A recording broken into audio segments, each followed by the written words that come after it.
공권력이 뭐예요? 공권력은 뭘 거예요? 하나의 국가기관이 공적으로, 그죠? 어떤 행위를 하는 거죠. 그것이 공적인 목적으로 행위를 하는 거죠. 사적이 아니라 공적인 목적으로 행위를 하는 게 공권력이죠. 이게 스테이트 액션이에요. 자, 공권력은 언제 존재하느냐? 자, 개인 기업이 프라이빗 액터죠.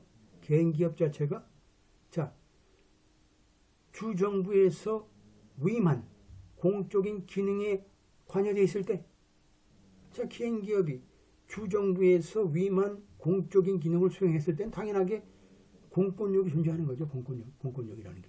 그래서 중요하죠. 그렇죠? 첫 번째의 검증이라는 게 그렇게 중요한 거죠. 그래서 우리가 개인 기업이라는 게 기본적으로 이런 기능을 수행한다 할 경우에 뭘까요? 전통적으로 공적이고 독자적인 고유의 기능을 수행하는 경우 이러한 개인 기업이라는 것은 기본적으로 그 기능을 수행할 때 우리 헌법상의 제한으로부터 우리가 어떻게 돼요? 자유스러울 수 없다는 뜻이죠. 이거 뭐래요? 개인 기업도 공적인 기능을 수행한다 그러면 당연히 공권력의 한 부분으로 판단할 수 있다 이렇게 보는 거죠. 중요하죠. 이것이 결국은 두 세트의 우리가 입증 방법이라 볼 수 있겠죠. 이거 이해하셨죠? 그 다음에 자, 개인 기업 자체가 이러한 주 정부의 활동에 관여했을 때 어떤 경우에 주정부라는 게 어떤 경우에 주정부라는 게 어떤 coercive에 갈 거예요. 좀 강압적이고 어떻게 돼요? 강압적이고 coercive니까 영향력이죠. 그걸 행사할 때 소위 어디에 대해서? 개인 기업에 대해서 행사할 때 우리가 여기서는 coercive, 그죠? 이게 이제 강압적인 거죠. 그리고 영향력이죠. 영향력을 행사할 때. 그러니까 강압적이고 영향력을 개인 기업을 상대로 행사할 때 그 공권력에 개인 기업이 우리가 관여되어 있는 경우 그렇게 되는 거죠. 그리고 O가 되죠. 어떤 경우에 자, 이러한 개인 기업과 국가 사이죠. 하나의 주정부 사이에 pervasive entanglement. pervasive entanglement는 뭘까요? 내재된 깊은 연관성이 있어야 돼. 내재된 깊은 연관성이 있는 경우에, 그죠? 이 pervasive entanglement라는 게 이제 entanglement라는 건 우리가 이제 커먼러를 공부하게 되면 우리가 헌법에서 이 종교의 자유 부분에서 나오는 용어 중에 하나죠. 근데 이제 스테이트 액션 관련된 또 부분들에서 이 pervasive entanglement가 나오죠. 이것들이 이제 한 2번 정도 나오죠. 그래서 pervasive entanglement라는 것은 몸에 배어있는, 내재된, 얽혀있는 깊은 연관성을 얘기하죠. 그러니까 뭘까요? 개인 기업과 주정부 사이에 이런 배어있는 그런 깊은 연관성이 있는 경우 당연하게 개인 기업이 한 행위를 우리가 공권력의 한 부분으로 볼 수 있다라고 이제 하는 거죠.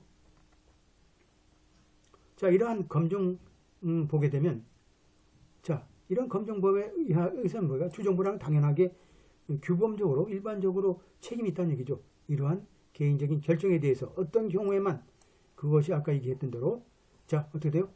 이 공권력에 유사한 그러한 강압적인 권한을 행사하는 경우 그리고 실질적으로 어떻게 보면 중요한 어떤 장려라든지 권장하는 경우, 그죠? 뭐 이런 게 있죠. 하나의 공권력으로서의 어떤 행위라는 게 사인한테 정부의 역할을 부여하는 경우죠. 이게. 그래서 그러한 선택이라는 게 당연하게 법에 따라서 주의 한 부분으로 공권력 한 부분으로 이제 판단할 수 있는 거죠. 이게 랜델 베이커 케이스에서 나왔던 1982년도 케이스라고 볼 수 있겠죠. 굉장히 여러분들이 보기에는 굉장히 글자 여러분들이 모르는 글자는 없잖아요. 근데 굉장히 어려운 우리가 헌법상의 부분들을 우리가 보고 있다라는 거죠. 헌법상의 이제 우리가 내용들을 우리가 보고 있다.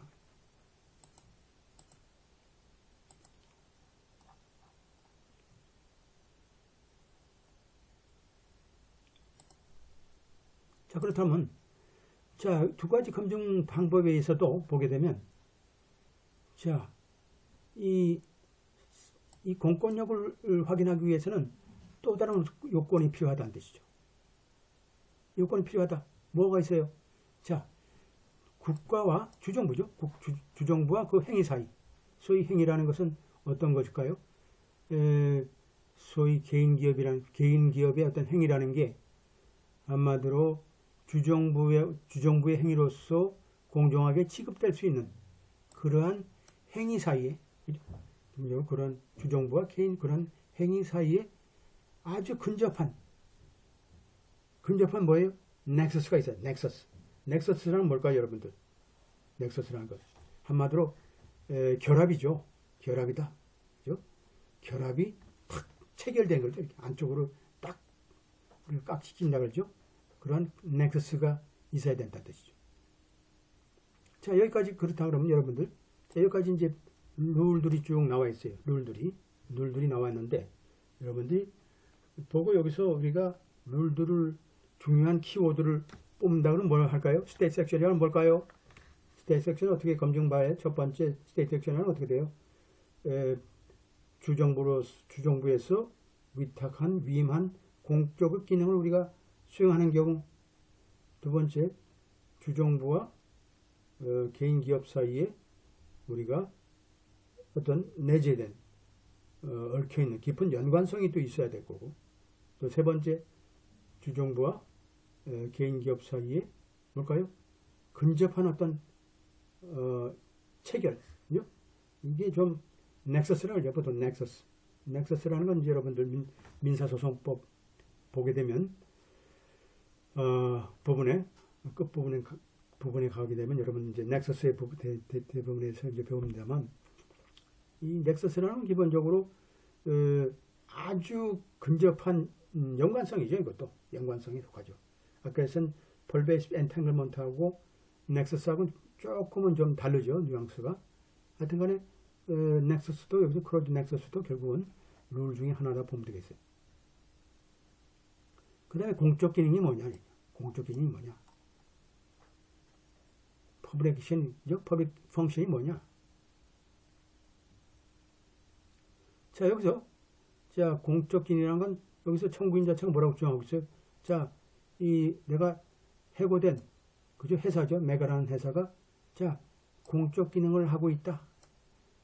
그죠? 애킨스 케이스를 이제 여기다 갖다 놓고 이제 이 원고 청구인 자체는 주장하고 있죠. 이 공적 기능이다. 캠프 앤 에어포 페스티벌은 두 가지 케이스를 가지고 이제 이 사람이 주장하는 거죠. 자, 첫 번째 웨스트의 케이스를 가지고 주장하고, 하나는 또 캠프 가지고 주장하는 거예요. 이 사람이 두 가지는 뭘까요? 판례를 인용해서 원고가 자신의 해고 사실이 공적 기업에 의해서 해고됐기 때문에 헌법상의 위반이다 이렇게 주장하는 거죠. 자, 첫 번째, 자, 웨스트 같은 경우는 뭘까요? 자, 사적으로 고용된 의사라는 것은 자, 이게 공권력에 해당된다. 아마도 어때? 자, 그죠? 주 형무소에서 재수자들한테 의료 행위를 제공하는 경우, 마음대로 이렇게 사적으로 그죠? 채용된 의사를 할지라도 그렇다고 주장하는 거죠. 그래서 주 정부는 뭘까요? 당연하게 그죠? 수용된 이런 수용인에 대한 당연하게 메디컬 케어를 우리가 제공해야 되겠죠. 그리고 또 의사라는 게 당연하게 주정부와 계약을 맺고 그러한 의료 행위를 제공하는 경우도 당연하게 스테이트 액트가 될 수 있다 이렇게 주장하는 거죠. 이래갖고 주장하면서 자기네 우리 얘기했던 메가 케이스가 결국은 위임받아서 했던 공적 기능에 해당된다 하고 같은 유사한 부분을 뽑아서 이제 공격을 한 거죠. 자, 그렇다면 첫 번째는 그렇고, 그러니까 사적으로 고용된 의사의 의료 행위 자체가 그것도 이제 형무소에서 재수인, 그죠? 수용인 상대로 우리가 메디컬 케어를 하는 경우에 해당된다 이렇게 주장하는 거죠. 그다음 캠프 케이스에서 뭘까요? 자, 원고 자체가 에어포트 페스티벌을 이제 소를 제기했어요. 에어포트 페스티벌이라는 것은 뭘까요? 하나의 그 개인 기업이죠. 개인 non-profit entity니까 뭐 개인 비영리 기관이겠죠. 우리 같은 협회라든지 이러한 그 비영리 기관 자체가 아마도 소위 항공 페스티벌이라는 것을 이제 우리가 이제 어떤 행사를 주관 한 거죠. 했는데 이제 결국은 페스티벌 기간 동안에 유인물을 배포했다고 이제 체포됐다. 따라서 수용법 1조 위반이다라고 이제 주장한 거죠. 원고가 그래서 이제 소위 그 행사에 뭘까요? 오거나이저한테 이제 소를 제기한 게죠. 왜냐하면 이제 그 페스티벌 기간 동안에 그 유인물을 이제 배포한 죄로 체포됐기 때문에 그 뭘까요? 이게 유인물이라는 건 뭘까요? 아마도 수용법 1조와 관련돼 있잖아요. 그럼 결국은 어떻게 돼요? 결국은 private non-profit entity가 비영리 기관 자체가 그 업무를 위임받아가지고 그죠? 결국은 수행하는 과정에서 특정인에 대해서 우리가 체포한 것이 위반이다 이렇게 한 거죠. 그 시에 결국 경찰청 입장에서 볼 때는 이러한 그 행사의 주관자의 이러한 지시를 따르도록 돼 있어요. 특히 이제 보안 문제라든지 안전 문제라든지 보안 문제라든지 이런 체포 문제에 있어서는 오히려 이 행사의 주관처의 뭘까요? 지시를 따르도록 돼 있죠. 경찰도 뭐 결국 한 몸으로 움직이게 돼 있는 거죠. 돼 있고 따라서 뭘까? 주 정부만이 결국은 어떤 권한을 갖고 있냐면 시민의 뭘까요? 자유를 박탈할 권한을 갖고 있다는 거죠. 그건 뭘까요? 한마디로 체포함으로써 그죠? 이 자유를 박탈할 권한을 갖고 있다. 한마디로 주정부만 갖고 있는 거죠. 따라서 뭘까요? 이런 행사의 주관자들이 자 이러한 체포와 관련된 경찰을 체포와 관련하여 경찰에 지시할 수 있는 권한을 받았다 그러면 받았을 때 당연하게 페스티벌 그죠? 수행자들은 당연하게 스테이트 액트가 된다라고 이제 하는 거죠. 된다라고 이제 하는 거죠. 두 가지 워스트 케이스하고 캠프 케이스를 우리가 한마디로 운용하면서 자신의 유리한 입장을 강조하는 거죠. 자, 여러분들 첫 번째 워스트가 있죠. 워스트. 두 번째 캠프가 있죠. 자, 여러분들 NPT에서도 이런 식으로 그대로 우리가 주장하면 되겠죠. 이 케이스를 우리가 그대로 따라서 우리가 주장하게 되면 아주 어떻게 돼요? 완벽한 답안이 될 수 있는 거죠. 완벽한 답안이 될 수 있다. 이 두 가지를 여러분들 뭐예요? 자, 우리가 이제 그 판례를 쭉 보게 되면 특정 부분에 대한 그죠? 이러한 사이트시 나올 거고 그 부분에 있어서 우리가 그 이하를 우리가 써머라이즈 해서 우리 사건에 유리하게 이용하면 되는 거죠. 자, 이렇게 중요한 부분들을 중요한 부분들을 이렇게 써머라이즈해서 내용 나온 거죠. 이것을 우리가 계속 우리가 이러한 부분들을 직접 써도 좋아요. 써서 여러분들이 이해하고 유수하게 우리가 따라하게 되면 좋은 문장이 될 수 있는 거죠. 좋은 문장이 될 수 있다.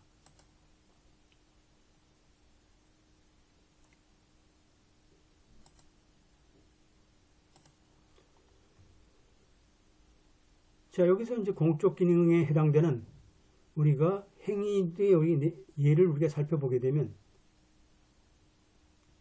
한마디로 이제 뭐 공권력이죠.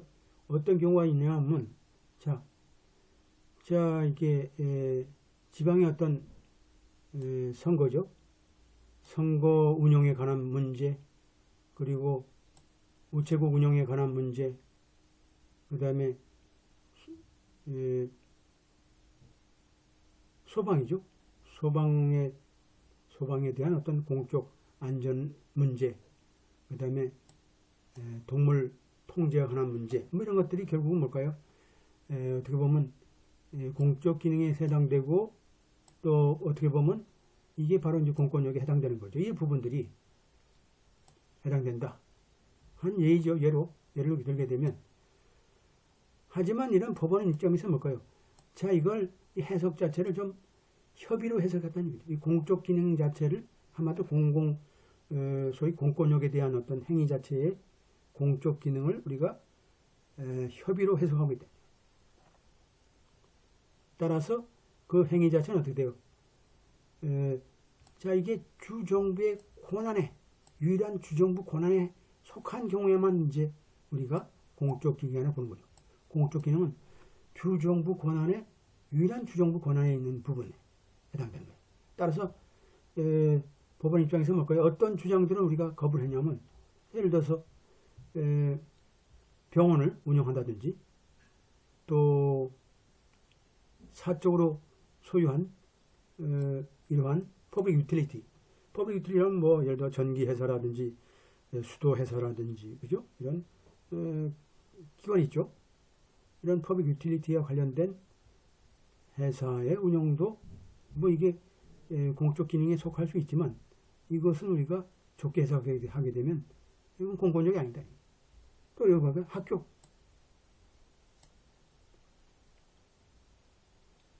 그 다음에 이제 이러한 그 포스케어죠. 이런 양육과 관련된 문제를 제공하는 것. 주정부 입장에서는 우리가 이러한 기능을 수행하면서도 어떻게 보면 전통적으로 주정부의 어떤 독보적인, 독자적인 어떤 핵심 영역, 프리로가티브니까 뭘까요? 특권, 특혜라 하지만 핵심 영역, 독보적인 핵심 영역이 아니다.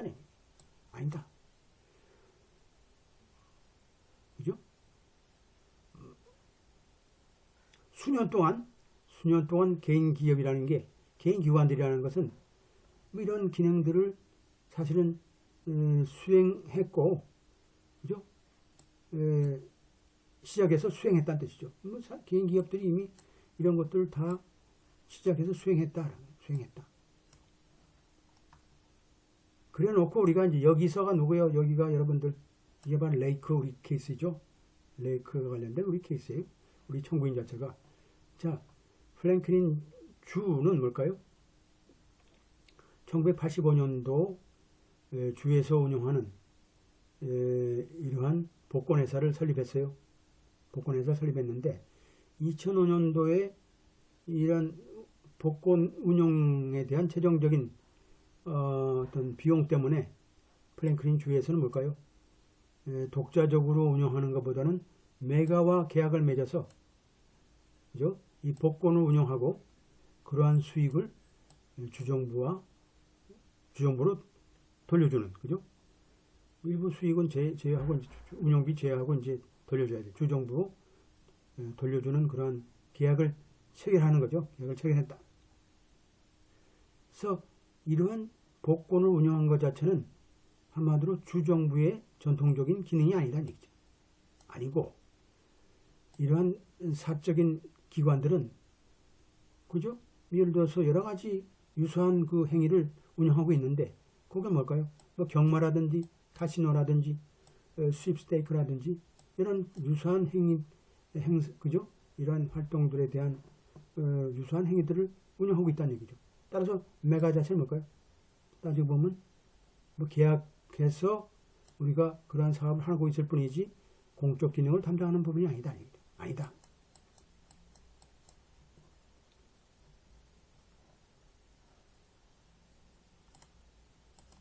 이해되셨죠? 아니다.